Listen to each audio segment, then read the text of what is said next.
آج کا جو ہمارا کرنٹ افیئر ہے وہ ہمارے پاکستان کی تاریخ کے سب سے کامیاب باؤلر اور ایکس کیپٹن جو 1992 کے ورلڈ کپ کے مین آف دا میچ تھے وسیم اکرم حفظہ اللہ تعالی، ان کی ایک ویڈیو پچھلے دنوں وائرل ہوئی۔ چونکہ ہم مفتی سمر عباس اتاری حفظہ اللہ تعالی سے متعلق کنٹروورسی میں پھنسے ہوئے تھے تو یہ ٹاپک سکپ ہو گیا تھا کچھ عرصے کے لیے، لیکن ابھی 1 مہینہ اس کو پورا نہیں ہوا اور پچھلے دنوں کئی ایک علماء کی ویڈیوز بھی آئی ہیں اسی حوالے سے۔ اسی سال وہ جب حج پر گئے 1447 ہجری 10 ذوالحجہ کے دن، جو منا کے اندر حاجیوں نے بڑے شیطان جو عرف عام میں کہا جاتا ہے اسے کنکریاں مارنی ہوتی ہیں، ویسے اس کے لیے جو صحیح ٹرم ہے وہ جمرہ عقبہ ہے یا جمرہ کبرا، یعنی بڑا جمرہ جو مکہ شریف کے قریب والا ہے اور منا سے سب سے آخر میں آتا ہے۔ اس پہ کنکریاں مارتے ہوئے انہوں نے اپنی باؤلنگ کے ایکشن میں ایک کنکری ماری اور اس کی ویڈیو بھی ظاہر ہے پوری پلاننگ کے ساتھ تیار ہو رہی تھی اور اس وقت لائیو چل بھی رہی تھی مختلف ٹی وی چینلز کے اوپر۔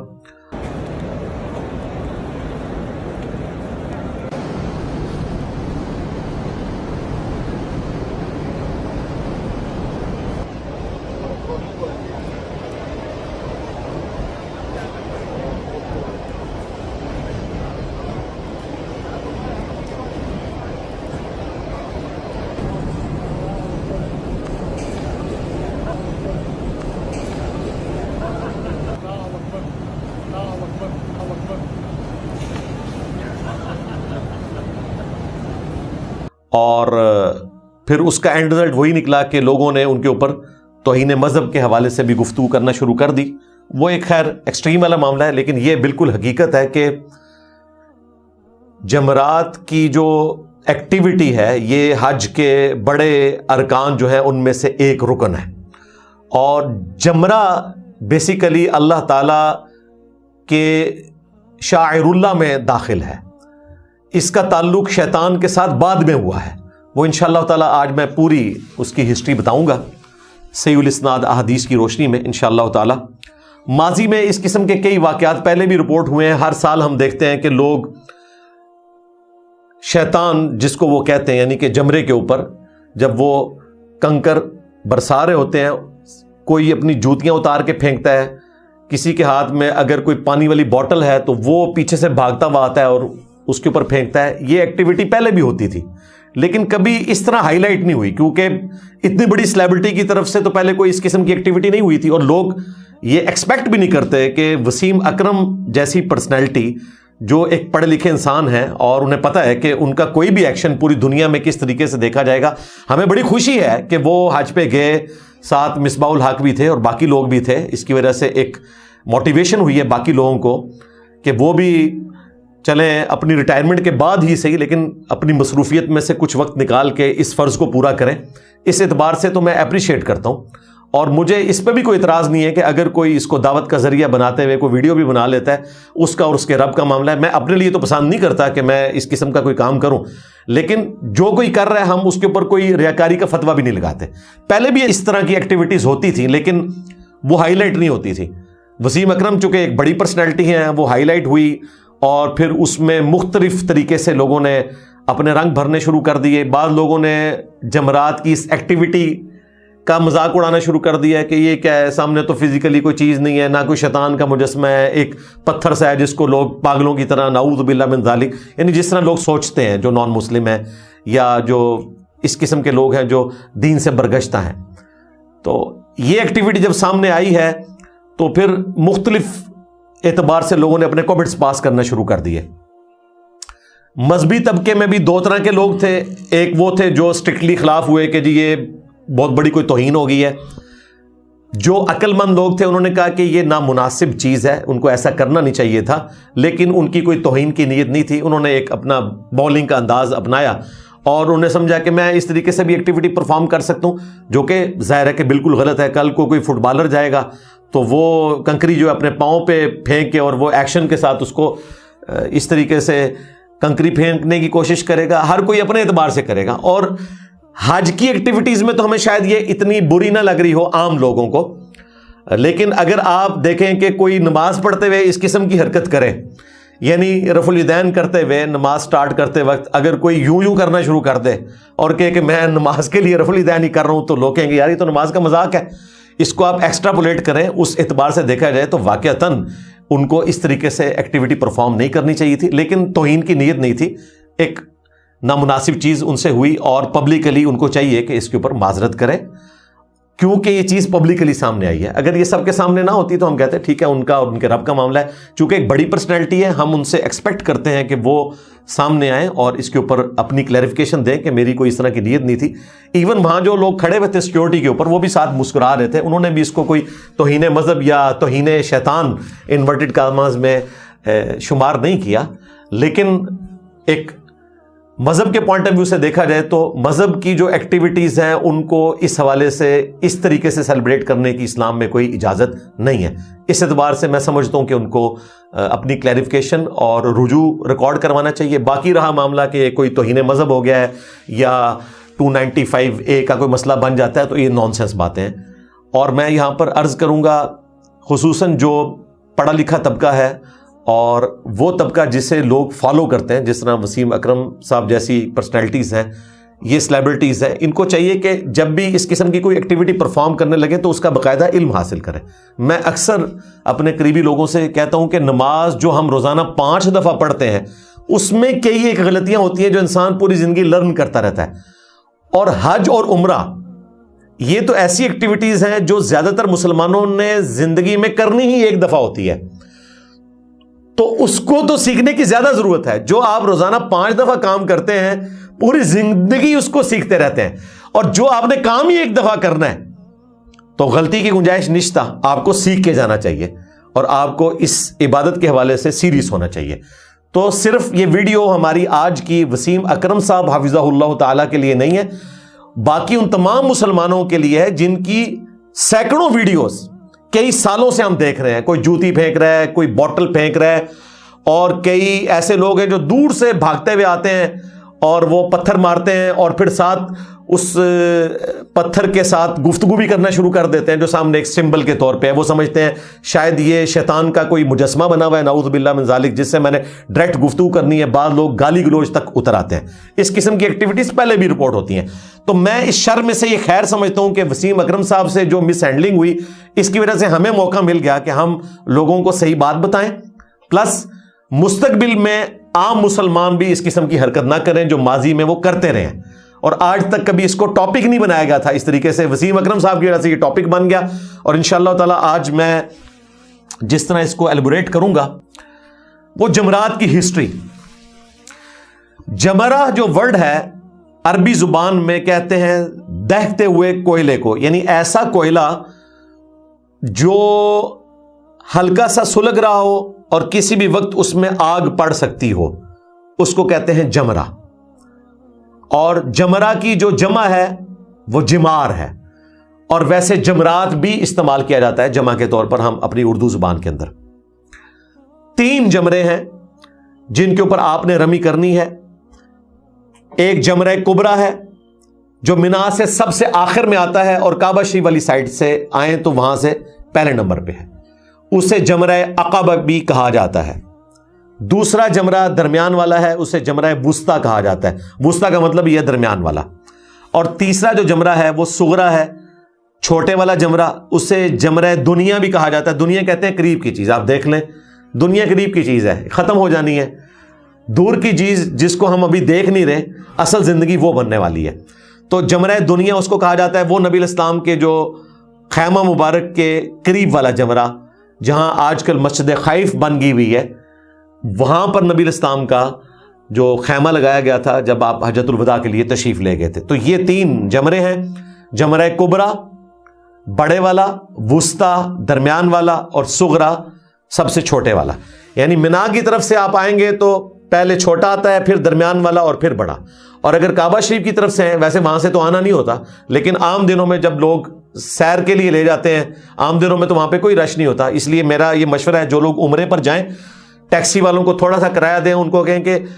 حج کی جو ایکٹیویٹیز کے دوران جگہ آتی ہیں، منا، مزدلفہ، عرفات، وہاں کی آپ کو سیر کروائیں، قریب ہی ہے وہاں سے، تھوڑے سے پیسے لگیں گے، کوئی رش نہیں ہوگا، کوئی بندہ ہوگا ہی نہیں، کیونکہ عمرہ تو آپ نے خانہ کعبہ شریف کی پریمیسز کے اندر ہی پرفارم کرنا ہوتا ہے، وہ تو چند گھنٹوں کی ایکٹیویٹی ہے، اور وہ بھی اس وجہ سے کہ رش ہے، ورنہ رش نہ ہو تو 1 گھنٹے کے اندر آپ عمرہ کر سکتے ہیں، اگر آپ کو طواف کا صحیح موقع ملے اور صحیح آپ پرفارم کر سکتے ہیں، زیادہ سے 1.5 یا 2 گھنٹے، اور وہ اسی بیت اللہ شریف مسجد حرام کے اندر ہی ہو جاتا ہے، کیونکہ اب صحیح والی جگہ بھی حرم کا حصہ بن چکی ہے۔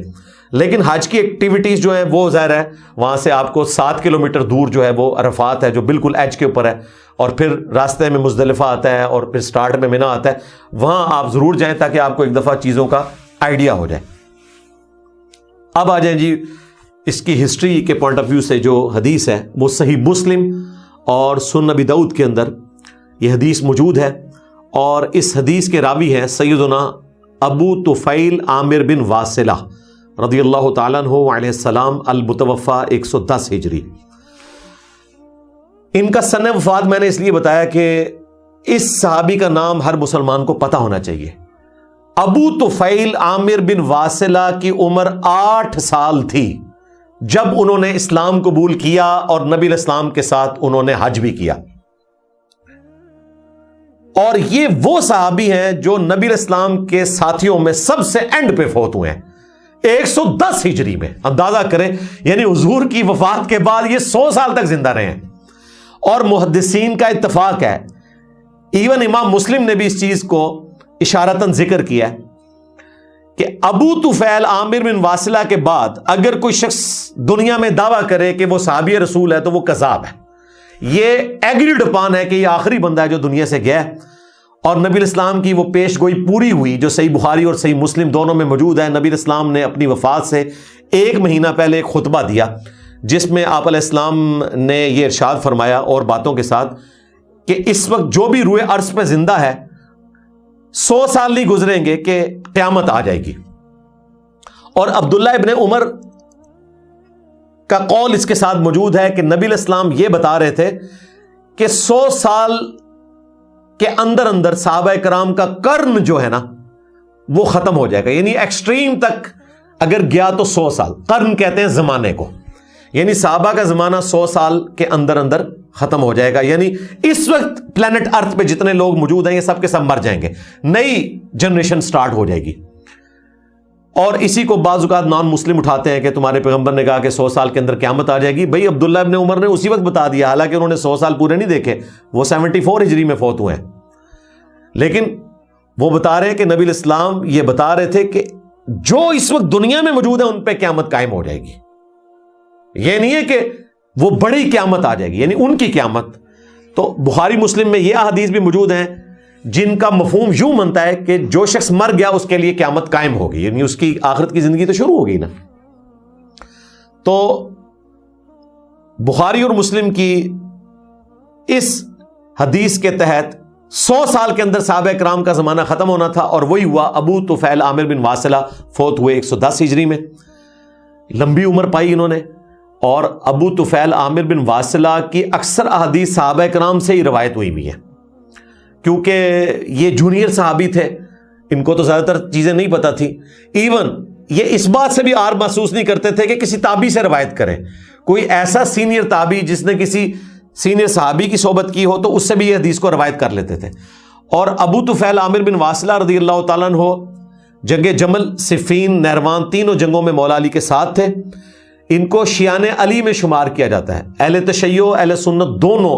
ان کو بڑی قدر کی نگاہ سے دیکھتے ہیں، اور آپ کو بخاری مسلم میں کئی احادیث جو مولا علی سے ریلیٹڈ ہیں وہ ابو طفیل عامر بن واصلہ سے ملیں گی۔ وہ ڈائریکٹ نبی علیہ السلام سے احادیث کو روایت کرنے کی بجائے مولا علی سے روایت کرتے ہیں، ان سے سیکھتے ہیں۔ اور یہ جو حدیث ہے صحیح مسلم کی جو سنن ابی داؤد میں بھی موجود ہے، یہ حدیث بھی انہوں نے خود روایت نہیں کی، وہ کہتے ہیں کہ میں نے سیدنا عبداللہ ابن عباس سے پوچھا کہ آپ کی قوم کا یہ دعویٰ ہے کہ بیت اللہ کے طواف کے جو پہلے 3 چکر ہیں ان میں رمل کرنا یہ سنت ہے، اور آخری 4 چکر نارمل انداز میں کرنا یہ سنت ہے، تو کیا آپ کی قوم کا یہ دعویٰ درست ہے؟ تو عبداللہ ابن عباس کہتے ہیں کہ انہوں نے صحیح کہا اور غلط بھی کہا، یعنی بیک وقت کچھ بات درست بھی ہے اور کچھ غلط بھی ہے۔ تو پھر انہوں نے پوچھا بتائیں کون سی بات درست ہے کون سی غلط ہے؟ تو انہوں نے کہا یہ بات درست ہے کہ نبی صلی اللہ علیہ وآلہ وسلم نے رمل کے جو پہلے 3 چکر ہیں وہ آپ علیہ السلام نے اکڑ کر چھوٹے قدموں کے ساتھ کیے اور صحابہ کرام کو حکم دیا، لیکن یہ کوئی اوبلیگیٹری نہیں تھا۔ اس پوائنٹ آف ویو سے غلط ہے، اوبلیگیٹری نہیں تھا، یہ اس پوائنٹ آف ویو سے تھا کہ مشرکین عرب حسد کرتے تھے نبی علیہ السلام سے اور ان کے ساتھیوں سے، اور وہ پبلک کو کہتے تھے یہ اتنے کمزور ہو چکے ہیں بیماریوں کی سرزمین مدینہ میں رہ کر کہ یہ جب یہاں آئیں گے تو یہ طواف کعبہ بھی نہیں کر سکیں گے۔ تو نبی علیہ السلام نے کہا کہ اچھا پھر یہی بات ہے تو تم نے اپنا دایا کندھا جو ہے ننگا رکھنا ہے احرام کی حالت میں، پہلے 3 چکر مردوں نے اکڑ کے چلنا ہے اور چھوٹے قدموں کے ساتھ تیز چلتے ہوئے، تاکہ ایک سٹرینتھ شو ہو، اور یہ قیامت تک کے لیے اب سنت ہے۔ لیکن یہ اس طرح کی سنت نہیں ہے کہ جو واجبہ ہو، لیکن نبی علیہ السلام کا عمل مبارک ہے۔ تو یہ عبداللہ ابن عباس نے کلیئر کر دیا۔ پھر ابو طفیل عامر بن واصلہ کہتے ہیں کہ مجھے ایک اور بات کلیئر کریں اے عبداللہ ابن عباس رضی اللہ تعالیٰ عنہ، آپ کی قوم یہ کہتی ہے کہ نبی علیہ السلام نے صفا مروہ کی جو سعی تھی یہ سواری پر کی تھی، تو بتائیں کیا سواری پہ یہ سعی کرنا سنت ہے یا پیدل؟ تو انہوں نے پھر وہی جواب دیا کہ انہوں نے صحیح بھی کہا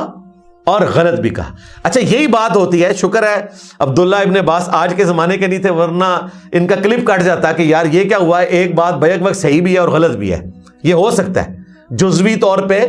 کچھ باتیں درست بھی ہو سکتی ہیں اور بیک وقت اس کو دوسرے اینگل سے اسی بات کو دیکھا جائے وہ غلط بھی ہو سکتی ہے۔ ایک ہی بات، وہاں پر بھی ایک ہی بات تھی کہ رمل کرنا سنت بھی ہے اور نہیں بھی ہے۔ نہیں کیوں ہے کہ آپ علیہ السلام نے اس کو واجبیت کے درجے میں نہیں کیا، اور سنت کیوں ہے کہ آپ نے کیا ہے مشرکین عرب کو اپنی اسٹرینتھ شو کرنے کے لیے۔ تو یہ دونوں باتیں بیک وقت 180 ڈگری سٹیٹمنٹس بھی نبی علیہ السلام کے عمل کے پوائنٹ آف ویو سے بھی درست ہو سکتی ہیں۔ یہ کانٹیکسٹ دیکھا جائے گا کہ بات کون سی ہو رہی ہے۔ تو عبداللہ ابن عباس نے کہا یہ صحیح بھی ہے اور غلط بھی ہے۔ ان کا صحیح اور غلط کیسے ہوا؟ تو انہوں نے کہا اصل میں نبی علیہ السلام صفا مروہ کی صحیح پیدل ہی کر رہے تھے، لیکن جب لوگوں کو پتا چلا آپ علیہ السلام اس صحیح کے لیے تشریف لائے ہیں تو عورتیں مرد سب اکٹھے ہو گئے اور جھمگٹا لگ گیا حضور کی زیارت کے لیے، اور وہ اتنا زیادہ مجمع اکٹھا ہو گیا کہ نبی علیہ السلام مجبوراً پھر اپنی سواری پر چڑھ گئے تاکہ سب لوگ مجھے دیکھ لیں۔ وہ زیارت کرنے کے لیے آئے ہوئے تھے، اور اس حدیث میں الفاظ ہیں کہ نبی علیہ السلام کے آگے کوئی بندہ نہیں تھا جو مجمع کو ہٹاتا ہو یا یہ بھی کہتا ہو کہ راستہ دے رہو اللہ کے نبی آ رہے ہیں۔ یہ بھی کوئی بات نہیں، کوئی پروٹوکول نہیں۔ یہ آپ نے چیز غور سے تفکر کرنی ہے کہ نبی علیہ السلام نے اپنے ساتھیوں کی یہ تربیت کی ہوئی تھی کہ میری خاطر بھی یہ پروٹوکول نہیں لگوانا تم نے۔ ظاہر ہے سیکیورٹی ایشوز نبی علیہ السلام کے لیے تو ویسے نہیں تھے، کیونکہ اللہ تعالیٰ نے آپ کی حفاظت کی ذمہ داری لی تھی، واللہ یعصمک من الناس۔ لیکن ایک جو بادشاہوں میں اور اللہ کے پیغمبروں میں فرق ہوتا ہے وہ یہی ہوتا ہے کہ وہ پروٹوکول نہیں لیتے، وہ عوامی لوگ ہوتے ہیں، وہ نہیں چاہتے ان کی وجہ سے لوگ تکلیف میں پڑے۔ تو آپ صلی اللہ علیہ وآلہ وسلم پھر سواری پر چڑھ گئے، اس لیے سواری والا معاملہ بھی سنت ٹھہرا کہ آپ علیہ السلام نے صحیح جو ہے وہ سواری پر کی، اس وجہ سے کہ تاکہ لوگ آپ کی زیارت کر لیں صلی اللہ علیہ وآلہ وسلم۔ مسلم شریف کی حدیث جو سنن نبی داؤد میں موجود ہے یہیں پہ مکمل ہو جاتی ہے، ایگزیکٹلی اسی سند پہ جو سنن نبی داؤد میں حدیث موجود ہے 100% اسی سند پہ یہی روایت مسند احمد میں موجود ہے، مسند ابی داؤد طیالسی میں موجود ہے، سند وہی ہے جو ابو داؤد کے اندر رپورٹ ہوئی۔ سنن کبری البیہقی میں وہاں لمبی سند ہے، ظاہر ہے امام بیہقی جو ہیں وہ 5ویں صدی ہجری کے ہیں، تو ان کو سند پہنچانے کے لیے کافی زیادہ لوگوں کی ضرورت ہے۔ المعجم الکبیر طبرانی کے اندر موجود ہے، امام طبرانی 4 صدی میں، امام بیہقی جو ہیں وہ شاگرد ہیں امام حاکم کے، اور امام حاکم شاگرد ہیں امام طبرانی کے۔ تو امام طبرانی نے بھی اس کو روایت کیا، اور مجموع الزوائد میں امام ہیثمی جو ابن حجر اسقلانی کے استاد نے احادیث جمع کی ہیں، بہت بڑا مجموعہ اردو زبان میں آ چکا ہے، اس میں بھی یہ روایت مسند احمد اور طبرانی کے ریفرنس سے امام ہیثمی نے لی ہے، اور اس کی سند کو صحیح کہا ہے، اور سند ویسے ہی صحیح ہے کیونکہ سنن نبی داؤد کے اندر اس کی سند موجود ہے، اور یہ روایت صحیح مسلم کے اندر بھی موجود ہے، اور ابو داؤد میں شیخ البانی، شیخ زبیر لزئی، ان سب کی تحقیم موجود ہے، یعنی بالکل ایگریڈ اپون یہ حدیث ہے، اور اس میں یہی الفاظ ہیں جو میں آلریڈی ڈسکس کر چکا۔ ابھی تک 2 سوال ہوئے تھے، ایک ہوا تھا طواف کعبہ کے حوالے سے کہ نبی علیہ السلام نے طواف کعبہ میں رمل کیا یا نہیں کیا، اور دوسرا سوال ہوا تھا کہ صحیح آپ علیہ السلام نے جو کی وہ سواری پر کی یا آپ علیہ السلام نے پیدل کی۔ پھر تیسرا سوال یہاں سے سٹارٹ ہوتا ہے کہ ابو طفیل عامر بن واصلہ کہتے ہیں، اے ابن عباس مجھے بتائیں کیا صفا مروہ کی سعی کرنا نبی علیہ السلام کی سنت ہے؟ یعنی یہ آپ علیہ السلام نے حج کے رکن کے طور پر ادا کی تھی یا آپ علیہ السلام نے اس ایکٹیویٹی کو اس حوالے سے پرفارم کیا کہ وہاں لوگ زیارت کر لیں؟ کیونکہ آپ علیہ السلام کی زیارت کے لیے لوگ جمع ہوئے تھے، تو انہوں نے کہا یہ سچ ہے کہ صفا مروہ کی سعی جو ہے یہ آپ صلی اللہ علیہ وآلہ وسلم نے حج کے رکن کے طور پر کی ہے، یہ سنت ہے۔ اور پھر انہوں نے ساتھ کہا کہ جب ابراہیم علیہ السلام کو اللہ تبارک و تعالیٰ نے حضرت جبرائیل علیہ السلام کے ذریعے حج کے مناسک سکھائے تو صفا مروہ کی سعی کے دوران شیطان آپ کے لیے ظاہر ہوا اور حضرت ابراہیم علیہ السلام نے شیطان کے ساتھ وہاں پر دوڑ لگائی، یہ ایکٹیویٹی پرفارم ہوئی اور شیطان کو سیدنا ابراہیم علیہ السلام نے پیچھے چھوڑ دیا۔ یہاں سے ذلیل ہو کر شیطان گیا، یعنی ابراہیم علیہ السلام کو اللہ تعالیٰ نے وہاں پہ فتح دی ان کی توحید کی طاقت کی وجہ سے۔ تو پھر حضرت جبرائیل علیہ السلام حضرت ابراہیم علیہ السلام کو لے کر جمرہ عقبہ کی طرف چلے گئے،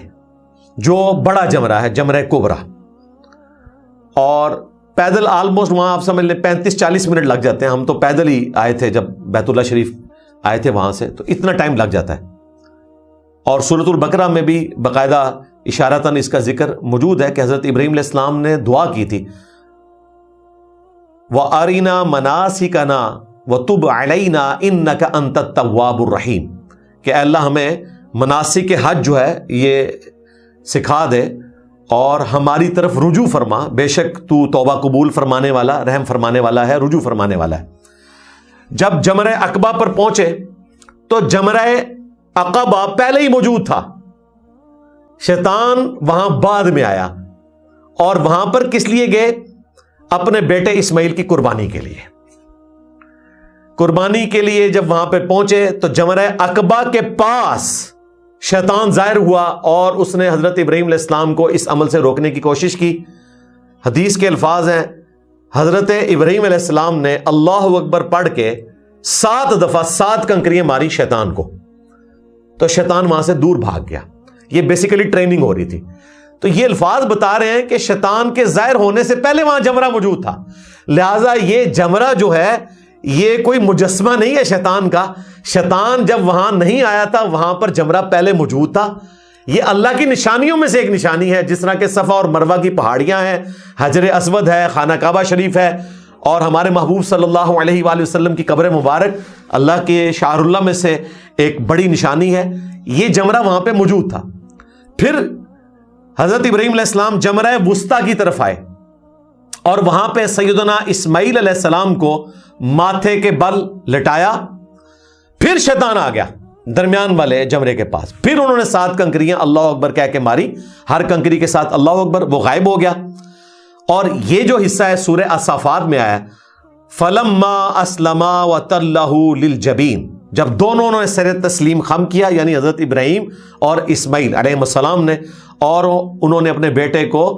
ماتھے کے بل لٹا دیا۔ یہاں پہ بھی الفاظ ہے کہ ماتھے کے بل لٹایا۔ اس وقت کیا ہوا؟ حضرت اسماعیل علیہ السلام نے کہا کہ ابا جان آپ مجھے ذبح کریں گے تو کفن کے لیے تو آپ کے پاس کپڑا نہیں ہے، تو میرے یہ سفید کپڑے جو میں نے پہنے ہوئے، انہوں نے سفید کپڑے پہنے ہوئے تھے، یہی آپ اتار لیں اور انہی میں مجھے آپ نے کفن دینا ہے۔ ظاہر ہے کفن صاف ستھرے کپڑوں میں دیا جاتا ہے، وہ تو کنکلوڈ کر بیٹھے تھے اپنی لائف کو۔ تو حضرت ابراہیم علیہ السلام جب ان کے کپڑے اتارنے لگے تو اس حدیث کے الفاظ ہیں کہ اس وقت پھر اللہ تعالیٰ کی طرف سے ندا آئی، جو قرآن میں سورہ الصافات میں ہے، قد صدقت الرؤیا، بے شک تم نے سچا کر دکھایا اپنا وہ خواب، انا کذالک نجزی المحسنین، بے شک ہم اسی طریقے سے بدلہ دیتے ہیں نیکوکاروں کو۔ اور پھر اس حدیث میں الفاظ ہیں کہ سفید رنگ کا سینگوں والا بڑی آنکھوں والا خوبصورت ایک دمبا وہاں پر تھا، اور اس کو پھر حضرت ابراہیم علیہ السلام نے ذبح کیا، اور پھر دونوں باپ بیٹا کو لے کر حضرت جبرائیل علیہ السلام مزید آگے چلے۔ اب آ گیا جمرہ صغریٰ، تو جمرہ صغریٰ پہلے ہی موجود تھا، وہاں پر پھر شیطان ظاہر ہوا، پھر اس کو کنکریاں ماری ساتھ، پھر وہ غائب ہوا، پھر جان چھوٹ گئی، اور پھر حضرت جبرائیل علیہ السلام حضرت ابراہیم علیہ السلام کو لے کر مینا میں آئے اور کہا یہ مینا ہے، یہ پورا میدان مینا کا، وہاں پہ جو قربانی والا معاملہ ہوا وہ بھی مینا کا حصہ ہے، آج مینا میں ہی قربانی دی جاتی ہے۔ پھر تھوڑا آگے تشریف لائے اور کہا یہ مشعر حرام ہے مزدلفہ، اور پھر تھوڑا آگے تشریف لے گئے اور کہا کہ آپ نے اس جگہ کو پہچان لیا اور حج کے تمام مناسک پہچان لیے؟ تو حضرت ابراہیم نے کہا کہ ہاں مجھے پتہ چل گیا، یہ ترتیب ہوگی۔ تو حضرت جبرائیل علیہ السلام نے کہا کہ اب اس جگہ کا نام عرفہ ہے، کیونکہ آپ نے پہچان لیا ہے حج کے تمام مناسک کو۔ عبداللہ ابن عباس کہتے ہیں یہ عرفہ نام اس لیے پڑا کہ وہاں پہ ابراہیم علیہ السلام نے ان تمام چیزوں کی معرفت حاصل کر لی، جان لیا۔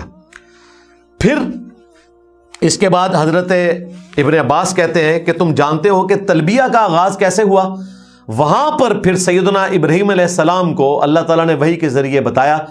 کہ اب آپ نے اعلان کرنا ہے حج کا، جو سورۃ الحج میں آیا، وَأَذِّن فِي النَّاسِ بِالْحَجِّ، اور اعلان کر دیجئے لوگوں میں حج کے لیے۔ اور آپ دیکھیں گے کہ دور دراز سے لوگ پیدل اور دبلی پتلی اونٹنیوں کے اوپر سفر کریں گے، یعنی اتنے دور کا سفر کہ اونٹ بھی پتلے ہو جائیں، سفر اختیار کر کے آئیں گے۔ تو اس حدیث کے الفاظ ہیں کہ پھر پہاڑوں نے بھی سر تسلیم خم کیا، اور حضرت ابراہیم علیہ السلام کے لیے اللہ تعالیٰ نے پوری دنیا کی بستیاں ان کے سامنے ظاہر کر دی، اور ان کی آواز کو دنیا کی تمام بستیوں تک روحانی طور پر پہنچا دیا، اور وہ ایسی سنت جاری ہوئی کہ آج بھی الحمدللہ جاری ہے